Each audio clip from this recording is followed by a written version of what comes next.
if you're driving to Cleveland, you might have seen them and wondered what in the world they are. We're talking about these pieces. They line the Detroit Superior Bridge right there, and they have fallen into disrepair. So we started asking questions about them. And only on 5 tonight, Kristen Vogt learned the story behind them. Kristen, they're actually an art project.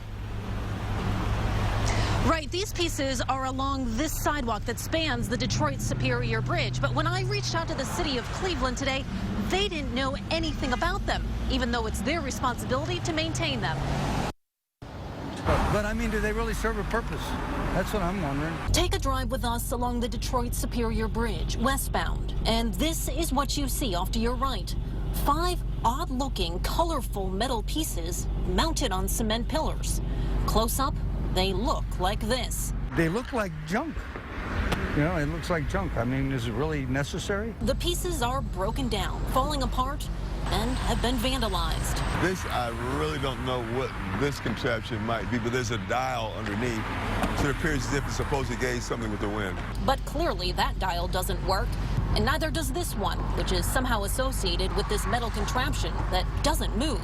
Maybe it should?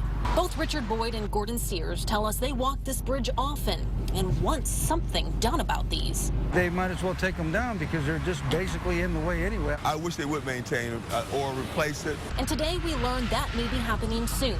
At the same time we investigated what's going on with these pieces, this local nonprofit, the Land Studio, tells us they met with the original artists of these pieces to fix or replace them.